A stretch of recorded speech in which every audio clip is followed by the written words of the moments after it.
Hi, I'm Claire, and my partner is Nicholas, and we are on the pro side of employer hiring practices. And our con is going to be Devin. Now, to start, would you trust someone to represent your company who openly posts problematic photos or rants online? If the answer is no, then you are now one step closer to saving a company's reputation in your hiring processes. It is not unlikely to be declined a position based on your social media. And according to MIE, a significant 70% of recruiters, both across the human resources industry and those within companies, now use social media to screen potential candidates. The background of this issue indicates that internet access and social media has only been on the rise. And it seems as though we use social media to define who we are as people. Many recruiters and employers automatically look at a candidate's social media even prior to hiring. For this company, a final candidate named Chris Lindsay is about to nab the role of vice presidency. However, there are certain photos online that he willfully posts that consist of him partying with young girls, drinking and driving, and consuming a lot of alcohol.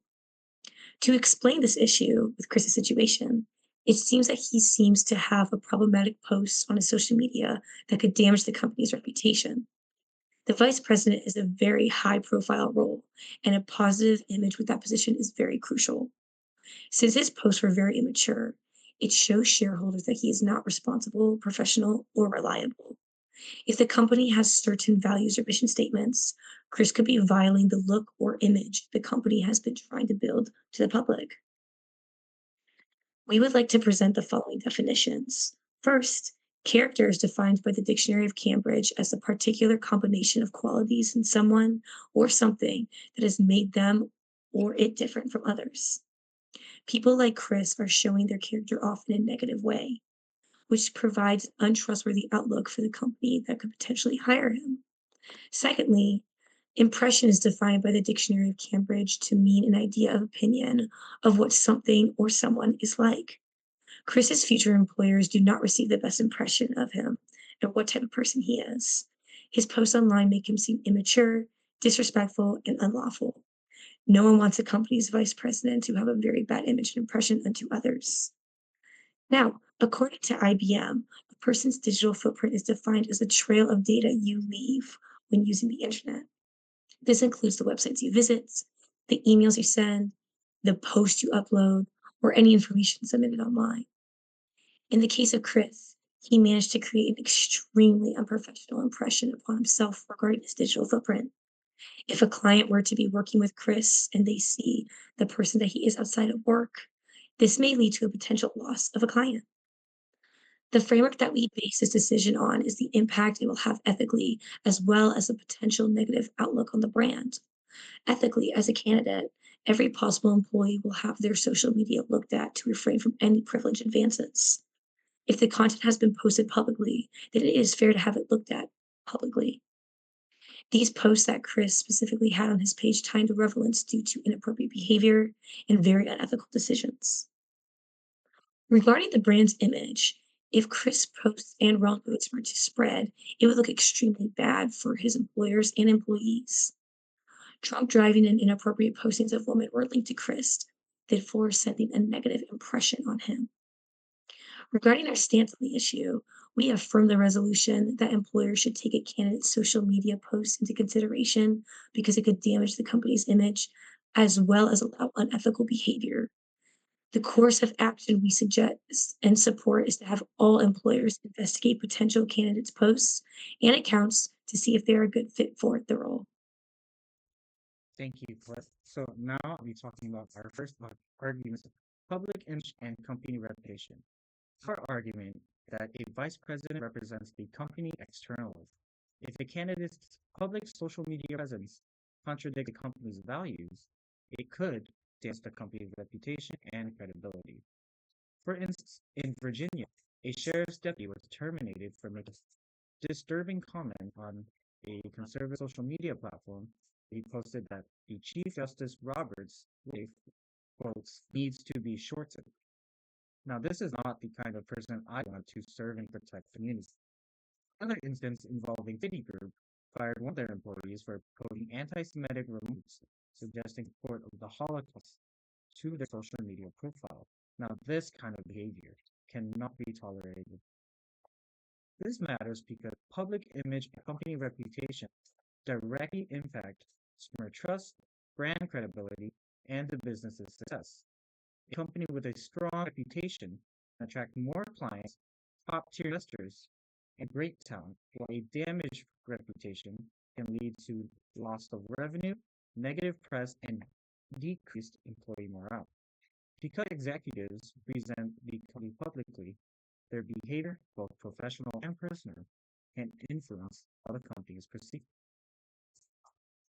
Thank you, Nicholas. For argument number two, our discussion is lack of a cultural fit. Now, while Chris has a strong resume, when an employer looks at someone's social media, they can clearly see whether or not the candidate is a good fit for the company's environment, for both values and beliefs. We believe that Chris is not a good suit for the vice president role because his posts and character do not align with the customs of the business. His posts consist of immature actions, boastful content, and a poor attitude when the company is looking for someone who is humble and respectful as a leader. The environment of this company does not comply with dangerous situations. It wants everyone to feel regarded and heard in the workplace. The evidence to support this is to thrive in a company. One must abide by how the environment is expected to be. The company will have standards for their employees, and candidates are supposed to be abide by these expectations. Recruiters are not going to hire someone who's blatantly a bad and immature attitude online when they are looking for someone who fits their morals. Hirers decline people based on a lack of cultural fit all the time due to evidence of illegal activities, disrespectful content, and discriminatory remarks, which were all included in Chris's account. This matters because for an employee to do well in their position, they must fit in the workplace's culture and align with their values.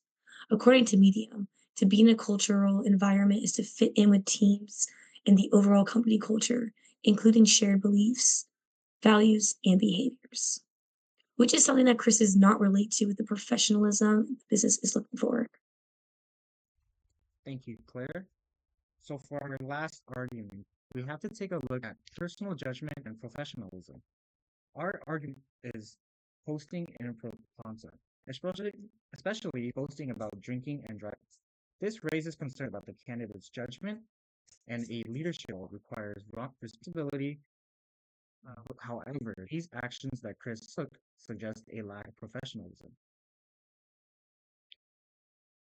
Now, so for evidence, good judgment is crucial in leadership, business, and personal life, reinforcing that professionals must think critically, reflect on past experience, and act wisely. Within hiring decisions, reviewing a candidate's public behavior reflects a company's commitment to maintaining high standards of professionalism and ensuring employees represent the company values responsibly. This matters because employees must evaluate not just the skills, but also the character to minimize risk, uphold trust, and create a workplace that fosters professionalism, accountability, and long-term success. Thank you, Nicholas. For conclusion, unfortunately, based on our arguments, we can conclude that Chris should be removed from the candidate pool because, first, the company cares about its public image and reputation. Chris's behavior online would suggest that he wants to be reckless and does not care to maintain a good image. Secondly, Chris has demonstrated a lack of good values and morality through his social media. The company wants someone who has a shared cultural fit with the environment of the workplace. Chris has shown the recruiters that he does not align with their needs due to immaturity and a poor attitude. Lastly, Chris showed through his social media that he lacks personal judgment and professionalism. When tempted, he'll fall into the negative, which will not be a reliable support for the company's well. Thank you, Claire. For my con side, we all make mistakes. We post things when we're young or at a party or trying to be funny. But should social media posts from years ago determine whether someone gets a job today? In a world where cancel culture moves fast, we have to ask, is it really fair to judge someone's professional worth by their personal life online? For the background of the issue, Chris Lindsay is a final candidate for Vice President of Communications role. His resume is strong, interviews went well, and his referrals are glowing. But after a social media search, the company found old photos of him partying and a questionable post about drinking and driving. Now, despite all of his qualifications, they're considering removing him from the candidate pool. This raises a bigger question. Should employers use personal social media accounts to decide someone's professional future? For my first argument, professional life should be judged by professional standards. A person's qualifications for a job should be based on their resume, interview performance, experience, and professional references, not on personal social media posts. The ability to succeed in a role depends on competence, skill, and professionalism, not on what someone once posted online. There's a clear distinction between someone's private life and their professional capacity. For the evidence, Chris passed every stage of the hiring process. He met all the criteria laid out by the company, aced the interview, and provided credible references from former employers or colleagues. These should be primary factors in evaluating a candidate. Social media can be easily misunderstood, taken out of context, or reflect a different phase in someone's life. A single joke, comment, or an old photo, especially from years ago, shouldn't undo a strong professional track record built over time. Relying on social media to judge a person's professional worth creates a slippery slope. Everyone has posted something that they now regret, especially in a world where teens and young adults are constantly encouraged to share their lives online. Holding people to unrealistic standards of online perfection could cause us to reject genuinely skilled, dedicated workers. If we let social media outweigh professional merit, we risk shrinking the talent pool and unfairly punishing people for minor past mistakes that don't reflect who we are today. For my second argument, privacy and second chances matter. People evolve. One social media post, especially one made many years ago, should not define someone forever. Growth, reflection, and change are part of being human. What someone posts in their personal life, especially outside of working hours, should not cancel out their career accomplishments or their potential to contribute meaningfully to a workplace. Chris comes with strong referrals. The people who have worked with him, people know who his work ethic, professionalism, and reliability vouch for his abilities. That should be that should matter far more than one online post that may have been poorly worded, misinterpreted, or unrepresentative of who he is now. Everyone deserves the chance to grow, learn from their past behavior, and be judged for who they are today and not who they were online 5 years ago. This sets a dangerous precedent. If we rejecting candidates for things they posted in their personal lives, we ignore the importance of rehabilitation, learning, and second chances. We also send a message that your entire future can be ruined by a single post, no matter how irrelevant it is to your job skills or how much you grow in instance. Employers should focus on current qualifications, integrity, and potential. What someone did or said someone that online in a private moment should not carry more weight than what they've proven in the workplace. If social media is a fair way to judge a candidate, does that mean one of us deserve a second chance? Should every person's online past be held against them, even if they've grown and proven themselves professionally? Thank you for your question, Bevan. So to answer this, while people can grow and change, companies must assess candidates based on available information, especially when hiring for leadership roles. Social media reflects judgment and character, which are critical in professional settings. Past behavior contradicts company values. This raises concerns about future decision making.